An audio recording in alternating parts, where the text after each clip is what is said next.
Yadu sir के science class में आप सभी का एक बार फिर से स्वागत है। आज हम लोग पढ़ेंगे प्लास्टिक। बच्चों, आप लोग जानते हैं कि हम लोग अपने जीवन में प्लास्टिक का बहुत अधिक प्रयोग करते हैं। सुबह से लेकर रात्रि तक प्रयोग किए जाने वाले वस्तुओं में प्लास्टिक की संख्या बहुत ज़्यादा है। आप देख रहे हैं मेरे पास टेबल में बहुत प्रकार के प्लास्टिक रखे हुए हैं। दैनिक जीवन की बात करें तो सुबह उठकर टॉयलेट जाने से पहले ब्रश, मग, टूथपेस्ट और किचन में भी बर्तनों में, बेडरूम में, हॉल में, आपके बैग में जो पेन है उसमें हम देखते हैं कि प्लास्टिक का बहुत अधिक प्रयोग किया जाता है। आज हम लोग प्लास्टिक के विषय में ज़्यादा जानकारी ज्ञात करेंगे। प्लास्टिक एक प्रकार का बहुलक होता है।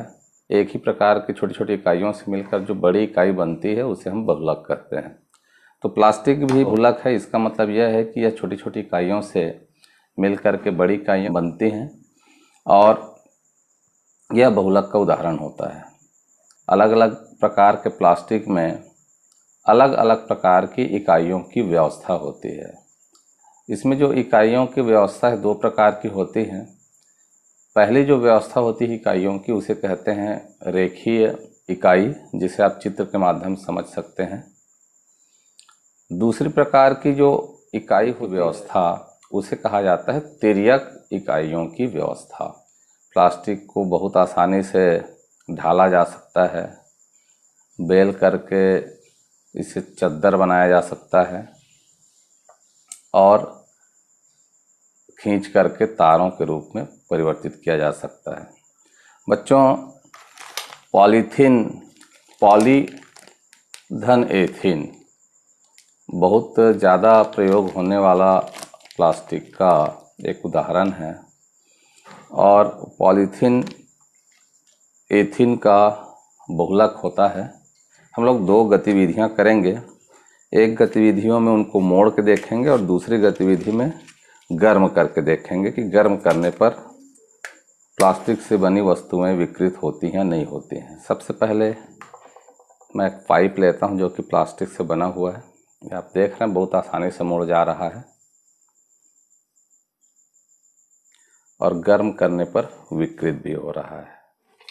ये पेन मोड़ के देखते हैं क्या होता है। देखिए आसानी से टूट गया मोड़ने पर। गर्म करने पर पिघलना भी चालू हो गया। देखिए इस तरह से।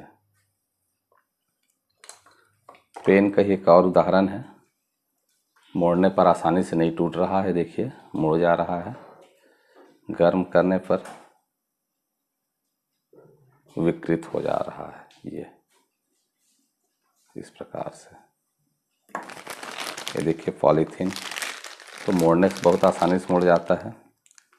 गर्म करने पर विकृत भी हो जाता है, पिघल भी जाता है। देखिए इस तरह से। घर में उपयोग होने वाले डिब्बे, बहुत प्रकार के बॉटल्स मोड़ने पर आसानी से मुड़ जाते हैं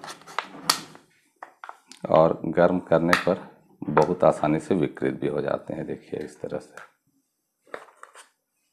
ये तो यहाँ पर हम कई प्रकार की वस्तुएं देख रहे हैं। कुकर के हत्थे में प्रयोग किया जाने वाला, ये आसानी से मुड़ता नहीं है। देखिए गर्म करने से कोई ख़ास फर्क नहीं पड़ रहा है। ये देखिए ना तो विकृत हो रहा है ना ही मुड़ रहा है। उसी प्रकार से स्क्रू ड्राइवर, पेंचकस के हत्थे में प्रयोग किया जाने वाला प्लास्टिक मोड़ने से नहीं मुड़ रहा है, बहुत हार्ड है ये। गर्म करने पर देखिए विकृत भी नहीं हो रहा है। ये देखिए। एक और उदाहरण, टाइल्स साफ करने वाला प्लास्टिक का ब्रश। देखिए बहुत आसानी से विकृत हो जा रहा है, मुड़ जा रहा है, जल भी जा रहा है। इसमें दो प्रकार के प्लास्टिक का प्रयोग किया गया है। देखिए मैं आपको दिखाता हूँ। पीछे वाला भाग देख रहे हैं।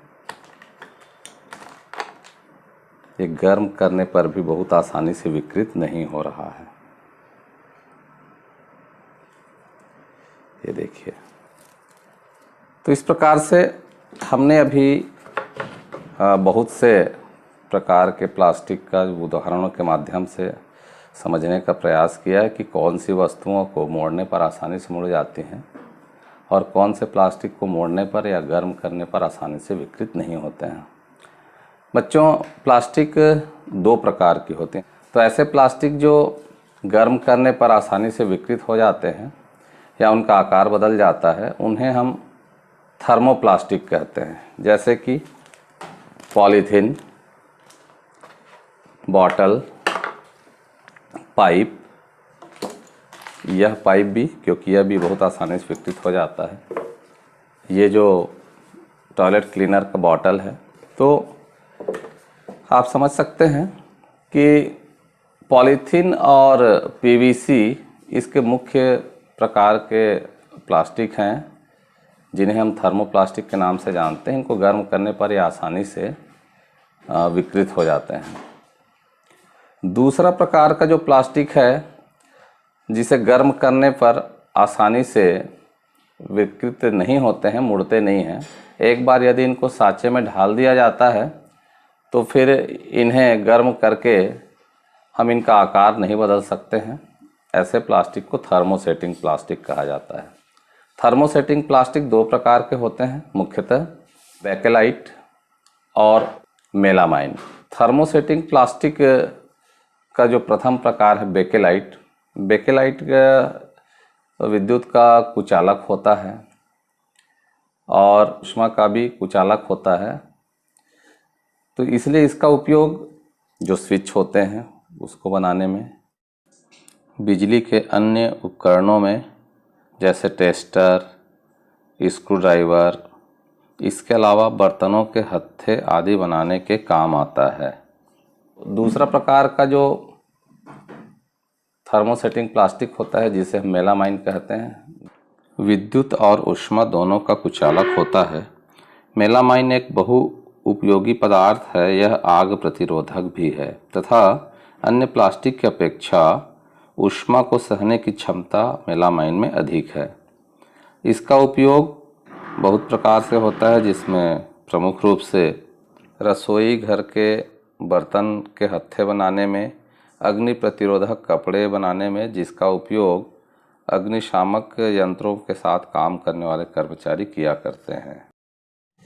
ये एक खास प्रकार का मेरे पास देखिए टाइल्स के रूप में प्रयोग किया जाता है। यह मेलामाइन का उदाहरण है। प्लास्टिक का बना हुआ फर्श, यह बहुत ठोस भी होता है, मजबूत भी होता है और ऊष्मा रोधी होने के कारण मेलामाइन का उपयोग ऐसे फर्श आदि बनाने में किया जाता है। खास प्रकार का प्लास्टिक आइए मैं आपको दिखाता हूँ। बर्तनों में कुछ ऐसे प्लास्टिक उपयोग किए जाते हैं जिसमें पानी और तेल आसानी से नहीं चिपकता है। यह एक धातु से बना हुआ तवा है और इस पर एक परत चढ़ाई जाती है। इसमें आसानी से तेल और पानी नहीं चिपकते हैं, इसलिए इसका प्रयोग बर्तनों में किया जाता है, तवा जैसे बर्तनों में। इस विशेष प्रकार के प्लास्टिक को टेफ्लॉन कहा जाता है। प्लास्टिक में बहुत प्रकार के ऐसे गुण पाए जाते हैं जिसके कारण से प्लास्टिक का उपयोग हमारे दैनिक जीवन में बहुत अधिक होते हैं। पहला गुण होता है जल और वायु के प्रति अनअभिक्रियाशील होना। बच्चों, आप लोग जानते हैं हम लोग बहुत सारी वस्तुओं को रखने के लिए, जिसमें रासायनिक पदार्थ, खाद्य पदार्थ आदि पदार्थों को रखने के लिए विभिन्न प्रकार के डिब्बे होते हैं, बॉटल्स होते हैं। इनके साथ जल और वायु की कोई अभिक्रिया नहीं होती है, इसीलिए इनका प्रयोग बहुत ज़्यादा बॉटल के रूप में या सामग्री को रखने के लिए डिब्बों के रूप में किया जाता है। दूसरा गुण होता है प्लास्टिक का मजबूत, टिकाऊ और उपयोगी होना। प्लास्टिक जो है काफ़ी मजबूत होते हैं, उसके साथ ही टिकाऊ होते हैं वजन में काफ़ी हल्के होते हैं तथा कीमत भी कम होती है। इसीलिए इनका प्रयोग हमारे दैनिक जीवन में बहुतायत में होता है। उसके साथ साथ हल्के और टिकाऊ और प्रबल तथा सामर्थ्यवान होने के कारण प्लास्टिक का उपयोग रॉकेट, वायुयान या विभिन्न प्रकार के वाहनों में भी बहुत ज़्यादा किया जाता है।